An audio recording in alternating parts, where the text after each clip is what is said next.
Welcome, Dr. James Beckett, Sports Card Insights. Today's episode with Michael Seguinot, ZiggyNo. I've tracked with him for a while now because I'd see him comment. I've seen some of his videos, as well as seen him chime in on Jeremy's show, Sports Cards Live, and other things. So he's always got an opinion, a take, and I really appreciate that. He tells it like he sees it. I didn't know how to title. This is the first part of it, which I guess I'll call it an interview. I don't know if he was interviewing me or I was interviewing him, or he was just making statements and I was reacting to them and then throwing something back at him. So it had some elements of dueling questions as well. But I enjoyed it. Thanks, Michael, for your fresh insights and willing to say things in a direct way. Thanks, sponsors, Topps, Panini, Upper Deck, Heritage Auctions, Hugs and Scott Auctions, Mike Stadium Sports Cards, Burbank Sports Cards, ComC.com, and Beckett Media, Beckett Grading, Beckett Authentication. If you like this episode, there's another part coming. This is 15 minutes of it. Thanks, Michael, for sharing your time, and here it is. I love bringing people's attention to other good content going on in the hobby.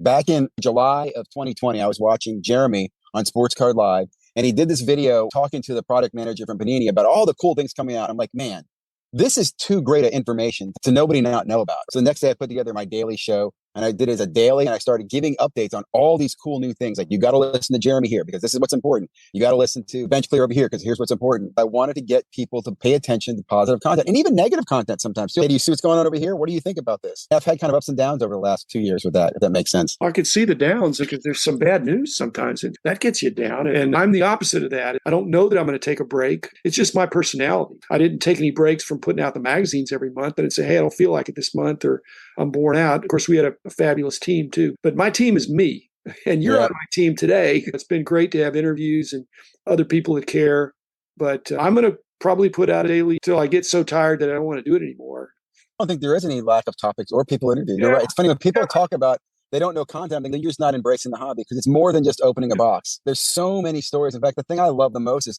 meeting so many new people who do want to share their stories or do want to talk. Some of them are public, some of them are private. Some of them will point things to me that they don't want to talk about themselves. But I think that's the fascinating part. Like, to me, in fact, I collect the memories more than the cards. People I've met, breaks I've been in, boxes I've opened, deals I've done. That to me is more exciting than the cards. The cards help tie that memory to you. That's what I enjoy the most. It's all blended together for me. It's hard to separate the cards from the people. What I've done lately, though, try to dial it back to make it a hobby instead of a business where I'm having a payroll and having to make big decisions about problems. So now I can just have fun talking to friends on the phone or on the Zoom or in person and turning it into a podcast. That's a fun thing, too, about the hobby. It's such an entrepreneurial thing. This is going to be a fun hobby. I might make some money. I don't want to lose money, but I'm just going to enjoy the ride. You can't. I agree. Also, you don't get compensated strictly in money in life, right? There's so many other compensations, the people you meet, the networks. In fact, that's one thing I think is interesting to me when people go, oh, pump and dumps, whatever. It's not about the cards. It's about the influence that person has because of their access to cards that I think people need to pay more attention to. The 86 Fleer thing going on right now with the whole drama, I don't really care about that. I care about why isn't anyone standing up and just saying, how do we make this better? What do we learn from this? What does this mean for the industry? For example, what I learned is I didn't realize these boxes, they're never sealed, right? The cases were sealed, but the 86 boxes themselves were never sealed. So pack sliding in and out makes a lot of sense to me. So why don't we have industry experts come out from Fleer and talking about that so more people are educated about that? I just wish things like that would take place, if that makes sense. The boxes were $10.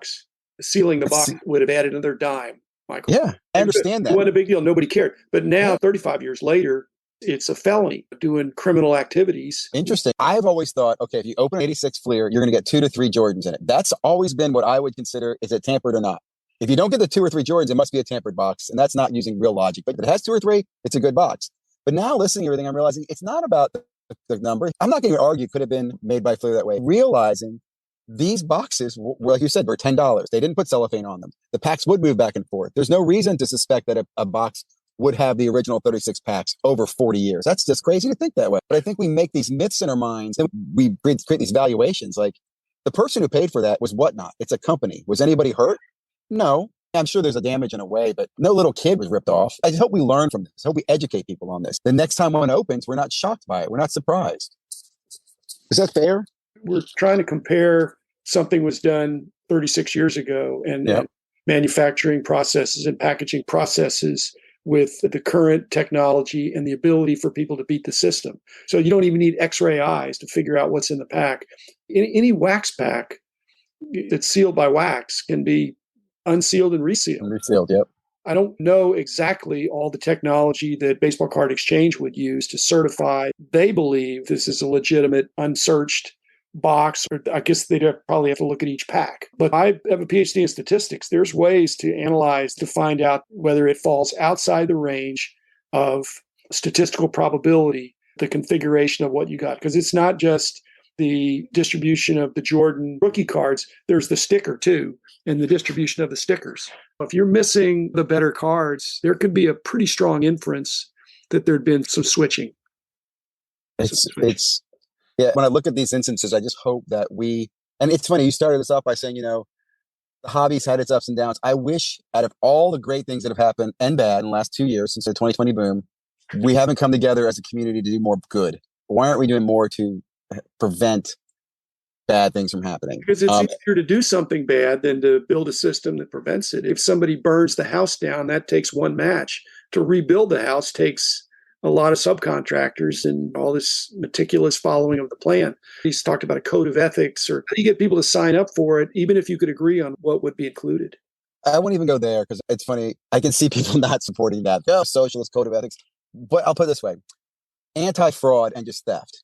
I don't understand why the manufacturers don't share more information about what they make. Like, for example, these NT patches. Why don't they share the pictures so that we really can track what the card looks like and prevent tampering? And Jeremy Lee did a story on this years ago, right, where he took pictures of, I think it was a cup or NT, and he was able to help watch that. Wax Museum does that. He keeps track of these patches, these high-value things.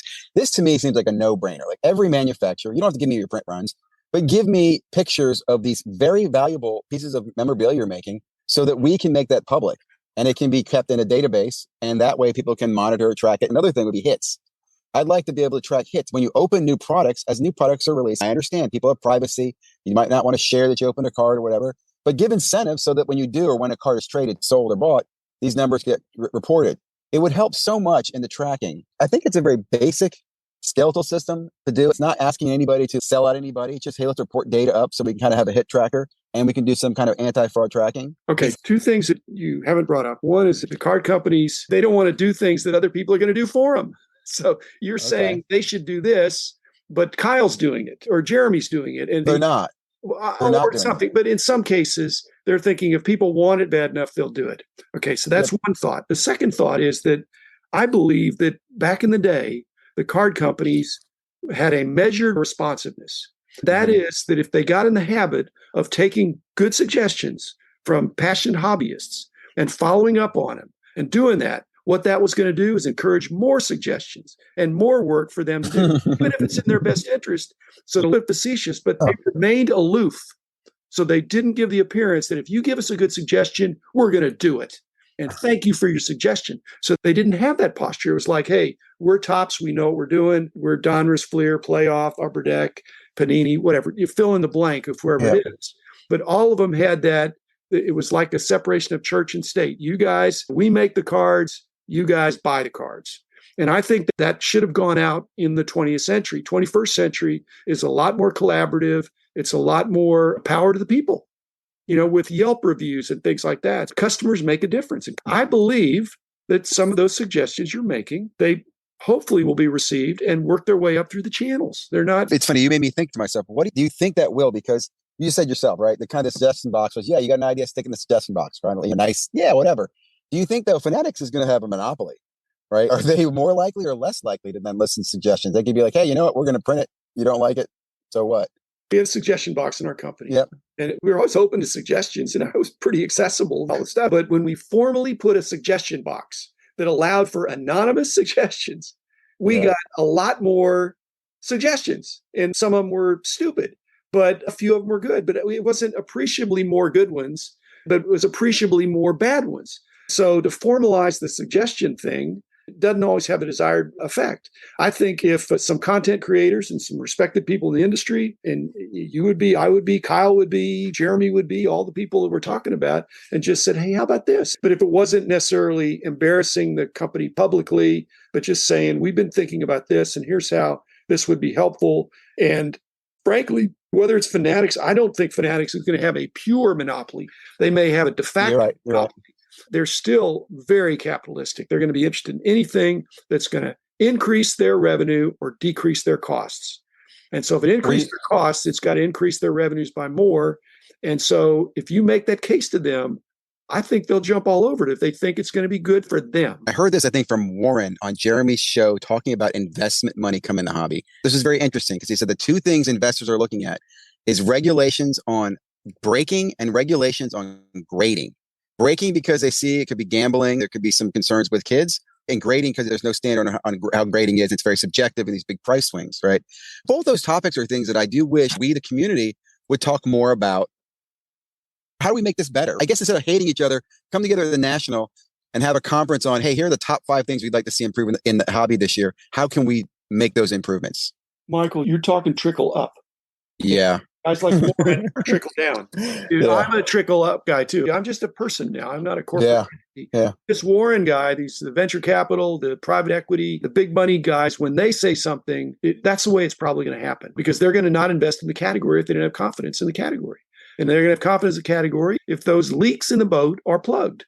And so grading, I think it's happening as we speak. There's been movement. I think grading will be better off next year than it was last year. Breaking, another story. I think it's a free-for-all out there. It's style over substance in many cases. I want to have good style too, but the substance has to be there. With breaking, it's just too easy.